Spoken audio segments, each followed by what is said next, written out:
25-sentabr Amerika xabar torining xabar qilishicha, Nyu-York shahridagi bir Tibet soqchi Xitoy hukumatining josusi deb gumonlanib qo'lga olingan. 23-sentabr Amerika Tashqi ishlar ministri Pompeo Nyu-York pochtasi gezitining ziyoratini qabul qilganda, Xitoyning Nyu-Yorkdagi konsulxonasining asosliq bir josus o'zi ekanligini,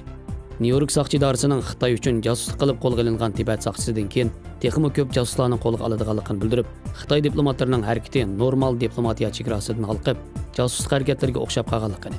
Xitoyning Nyu-Yorkdagi josuslik faoliyatining Birlashgan Davlatlar Tashkilotining Manhattandagi bosh organiga singib kirishi mumkinligini, Xitoy Amerikada xizmat qilayotgan diplomatlarning soniga yaqindan diqqat qilayotganligini ta'kidlagan.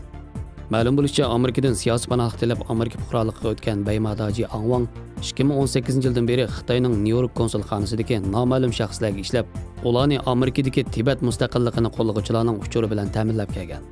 Mike Pompeo Nyu-York pochtasi gezitiga bu delo bilan cheklanib qolmaydiganligini, bundan keyin bundaq delolar texmi ko'p ko'rildi deb qaraydiganligini bildirgan.